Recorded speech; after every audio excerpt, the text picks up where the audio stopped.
Amados hermanos y hermanas, les saluda el pastor Antonio Arroyo de la Iglesia Bíblica Buenas Nuevas. Y hoy les voy a compartir la poderosa y siempre bendita palabra del Señor. Jesús reveló la condición espiritual de su iglesia en los últimos tiempos a través de su discípulo amado Juan. Y sabemos que las iglesias no son el templo, son el conjunto de creyentes y están clasificados en 7 perfiles espirituales. Hoy día recibimos la revelación apostólica y profética de las 7 iglesias y en particular estaremos viendo la iglesia de Sardis. Así que le pido me acompañe el libro de Apocalipsis, capítulo 3, del 1 al 6. Y así dice la santa palabra de Dios. Escribe al ángel de la iglesia en Sardis, el que tiene los 7 espíritus de Dios y las 7 estrellas. Dice esto: yo conozco tus obras. Y escuche bien lo que dice: que tienes nombre de que vives y estás muerto. En pocas palabras, dices que vives pero estás muerto.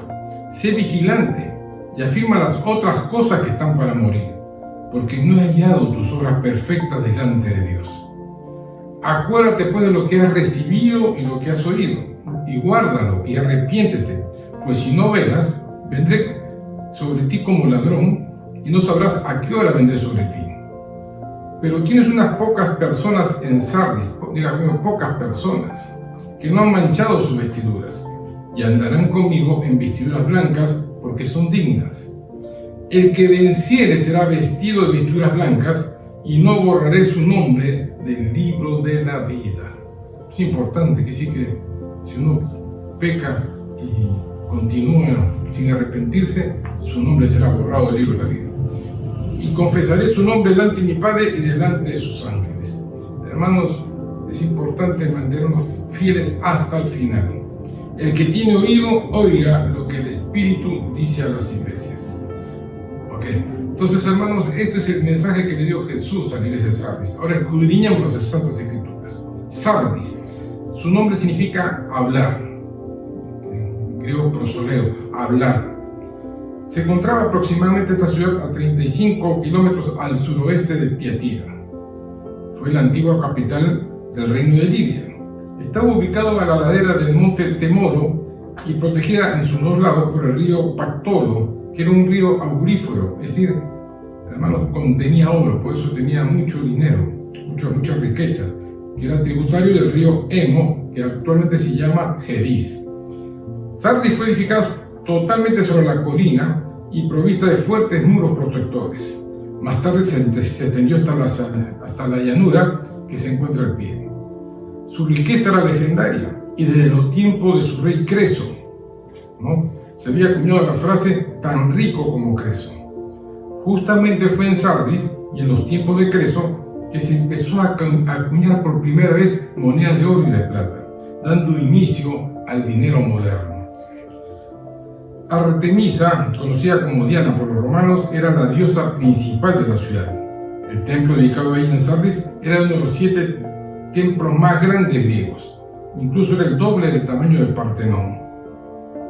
Sin embargo, en el momento de escribirse el libro de Apocalipsis, de aquella gloria del pasado de Sardis solo quedaba el recuerdo, ya que cayó en primer lugar en manos de los persas en el año 549 a.C.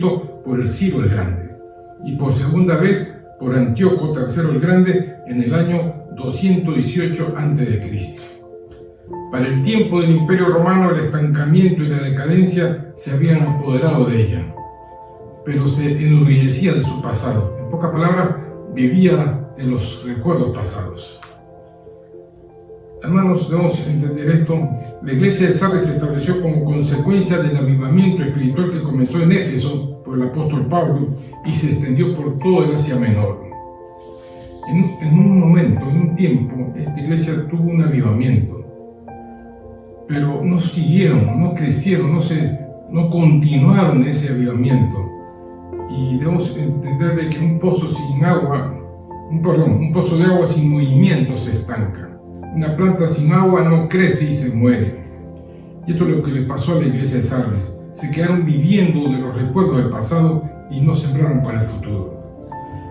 La iglesia de Sardis no tenía enemigos externos, no sufrió persecución, tampoco tuvo falsas doctrinas, ¿no?, que la corrompieran internamente, como la tuvo Pérgamo y Tiatira. ¿Qué sucedía con Sardis? Hablaba mucho, pero no hacía nada. ¿Cómo se le conoce a la iglesia de Sardis? Se le conoce como la iglesia zombie, porque dice que está viva, pero en realidad está muerta. Alabado sea el nombre del Señor. Ahora veamos cómo se presenta nuestro Señor Jesucristo a esta iglesia. Él dice: el que tiene los 7 espíritus de Dios. La Biblia dice en Juan 6:63, el espíritu es el que da vida, la carne para nada aprovecha. Las palabras que yo he hablado son espíritu y son vida. ¿Amén? Un cuerpo sin espíritu no tiene vida. También dice en el libro de Apocalipsis 4, versículo 5, y del trono salían relámpagos y truenos y voces, y delante de Dios ardían 7 lámparas de fuego, las cuales son los 7 espíritus de Dios. En Apocalipsis 5:6 dice: y miré y vi que en medio del trono y de los 4 seres vivientes y en medio de los ancianos estaba de pie un cordero como inmolado, que tenía 7 cuernos y 7 ojos, los cuales son los 7 espíritus de Dios enviados por toda la tierra. ¿Cuáles son esos 7 espíritus de Dios? Eso lo revela el profeta Isaías en el capítulo 11 del 1 al 2, que dice: saldrá una vara del tronco de Isaí y un vástago retoñará de sus raíces. ¿De quién está hablando? De Jesús. Y reposará sobre él, escuche, el espíritu de Jehová, el espíritu de sabiduría, el espíritu de inteligencia, el espíritu de consejo, el espíritu de poder, el espíritu de conocimiento y el temor de Jehová. Los 7 espíritus de Dios. Y entonces yo quiero que preste atención a esto, ¿no? Sin el espíritu de Dios el creyente no tiene vida plena. Es el espíritu el que da vida. Podemos llenarnos de obras, pero sin el Espíritu Santo de Dios obrando en medio nuestro, hermanos, estamos como muertos. Jesús también dice: y las 7 estrellas. Como recordamos, las 7 estrellas son los ángeles de las 7 iglesias. Ellos también aparecen aquí bajo el control de Cristo. Podemos decir que tanto el Espíritu Santo como los líderes espirituales de las iglesias están en la mano de Cristo y son el instrumento de bendición para las iglesias. Jesús le dice también a la iglesia de Sardis: yo conozco tus obras, que tienes nombre de que vives y estás muerto. La versión lenguaje sencillo lo dice de esta manera: estoy enterado de todo lo que haces y sé que tienes fama de obedecerme fielmente, pero eso no es verdad, porque vives de apariencias. ¿Qué significa esto? Que aparentemente estaba viva, parecía espiritualmente vibrante por fuera, pero por dentro estaba espiritualmente muerta. Estaba tan organizada que parecía la iglesia perfecta, pero el Espíritu Santo no moraba en ella. Sus oraciones carecían de fuego en el corazón. No había pasión, no había, hermano, fuerza en sus alabanzas, en sus adoraciones. No lo hacían con ese amor de alguien que ama y adora a Dios. Se congregaban, pero ya no había revelación. Cada quien estaba más preocupado en lo suyo que en las cosas de Dios. Se estancaron en el pasado y no se enfocaron en el futuro. La iglesia cristiana de Sardis era cristiana solamente de nombre. Y estamos hablando de perfiles de creyentes que hoy en día dicen ser cristianos, dicen que están vivos, pero escuche bien, para Dios están muertos. ¿Qué más le dice Jesús a Sardis? Apocalipsis 3:2, según la versión Biblia al día: despierta, cuida lo poco que te queda, porque aún hasta esto está al borde de la muerte.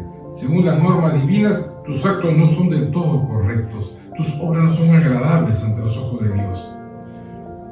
Exactamente qué ocurre con Sardis, qué está ocurriendo con esta iglesia.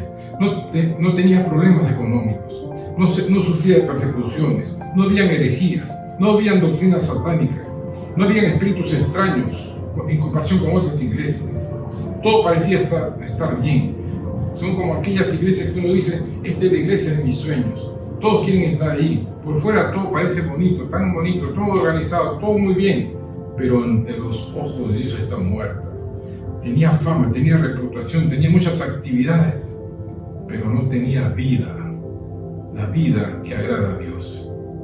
Y esto nos recuerda lo que Jesús Cristo le dijo a los fariseos en Mateo 23, del 27 al 28, según la versión de la Biblia al día. Hay de ustedes, escribas y fariseos hipócritas, que como sepulcros blanqueados son hermosos por fuera, pero dentro están llenos de huesos de muertos y corrupción. Y así también ustedes por fuera se ven santos, pero bajo el manto de piedad hay un corazón manchado de hipocresía y de pecado. Tremendo, hermanos. Muchas personas aparentan ser muy espirituales, muy religiosas, pero por dentro su corazón está vacío, está muerto. Hermano, Dios no ve las apariencias, Dios ve lo profundo del corazón. También le dijo Jesús a Sardis, en la segunda versión, Arca y Fernández: ¿no recuerdas aquella tu disposición para escuchar y recibir? Pues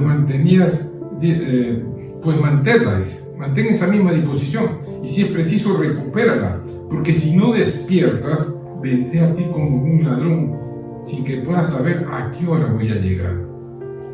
Esta iglesia había recibido buena palabra, la sana doctrina, y nada menos que del mismo apóstol Pablo. Pablo instruyó a esta iglesia. Sabían ellos que era necesario mantenerse lleno del Espíritu Santo. Sabían ellos que tenían que vivir en santidad, pero no hicieron caso. Contristaron tanto al Espíritu Santo que lo apagaron y el Espíritu se fue de ellos.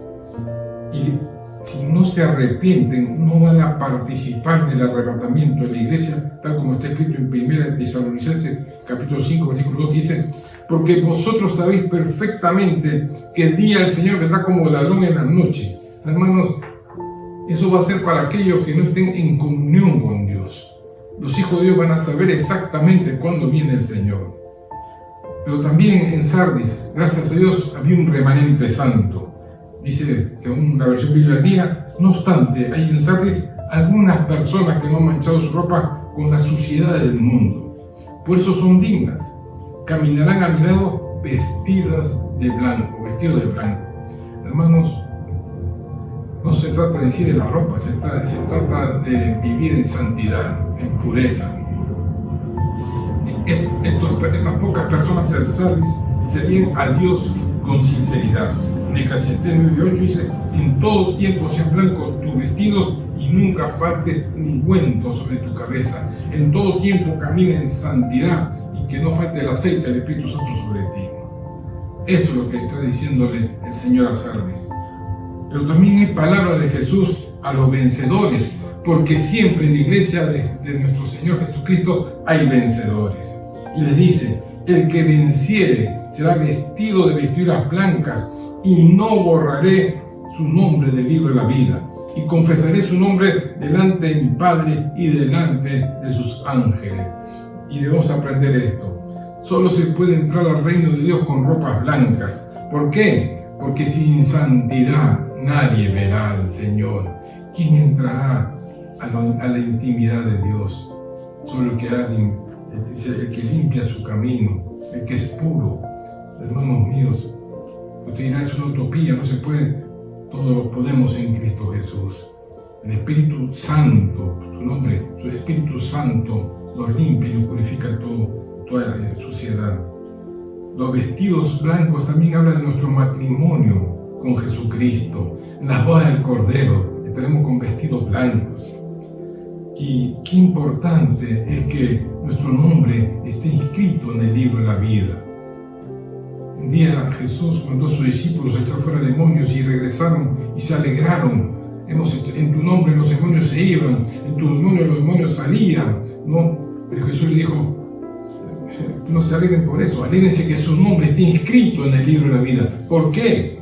Porque dice en el libro de Apocalipsis, capítulo 20, versículo 15: y el que no se halló inscrito en el libro de la vida, preste atención, el que no está inscrito en ese libro de la vida, fue lanzado al lago de fuego y azufre. Hermanos, si tu nombre no está ahí, serás echado junto con Satanás y todos sus demonios a ese lago de fuego y azufre, y con todos los que han negado a Jesucristo.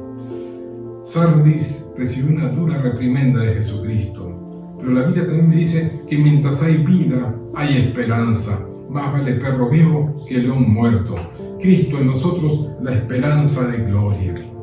Hoy en día, Dios nos está hablando de un perfil de los creyentes de estos últimos tiempos, en el cual dicen que son creyentes, dicen que son cristianos, pero están muertos delante de los ojos de Dios.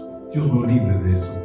Si tú en este momento sientes que hay cosas que has dejado de hacer, ya no oras con la misma pasión, ya no compartes el Evangelio con nadie, ya no tienes mucho interés por la palabra de Dios, ya no lees las Escrituras como la hace cualquier creyente que está enamorado de Jesús. Es tiempo de arrepentirse. Te invito a hacer una oración conmigo, así que inclina tu rostro, cierra tus ojos y oremos juntos. Bendito Padre que estás en los cielos, antes que diga una sola palabra te pido perdón, porque tú lo sabes todo. Si me he dejado enfriar, si he hecho cosas que te han ofendido, perdón. Perdón, Espíritu Santo, si he permitido que el fuego se esté apagando, si te he contristado, perdóname. No permitas de ninguna manera que te vayas de mí. Dios mío, líbrame y sálvame en el nombre de Jesús, porque yo creo en Él. Creo que vino a este mundo, creo que predicó, enseñó, liberó a las personas de demonios, sanó a los enfermos, enseñó la verdad y por esa verdad fue a la cruz y en la cruz derramó su sangre y por esa sangre mis pecados han sido borrados para siempre. Dios mío, yo confieso a Jesucristo como mi Dios, mi Señor, mi Salvador. Y te pido que vaya de gloria en gloria, de victoria en victoria, de triunfo en triunfo en Cristo Jesús. Contigo terminaré la carrera en el nombre de Jesús. Amén y amén. Amados hermanos, la carrera de la fe cristiana es hasta el final. Nada que ocurra en este mundo nos debe apartar. Ciertamente todos cambian, pero Dios no cambia y su palabra no cambia. Y nos está anunciando lo que está por venir. Seamos fieles a Dios y Dios nos honrará y cumplirá las promesas que nos ha concedido. Quiero terminar con este pasaje que está en Eclesiastés 9, versículo 7, que dice: anda y come tu pan con gozo y bebe tu vino con alegre corazón, porque tus obras ya son agradables a Dios. Jesús es el pan de vida, su sangre es la alianza del nuevo pacto. Si estamos unidos con Él, nuestras obras son agradables a Dios. Amados hermanos, una vez más les pido que comenten este mensaje, que lo compartan. Abran la boca. ¿Cómo sabrán ellos que existe un Dios? Abran la boca, compartan las buenas nuevas de Jesús. Apoye financieramente nuestro ministerio para que siga anunciando la verdad hasta el día de la venida de Cristo. Dios les bendiga. Nos vemos próximamente. Bendiciones.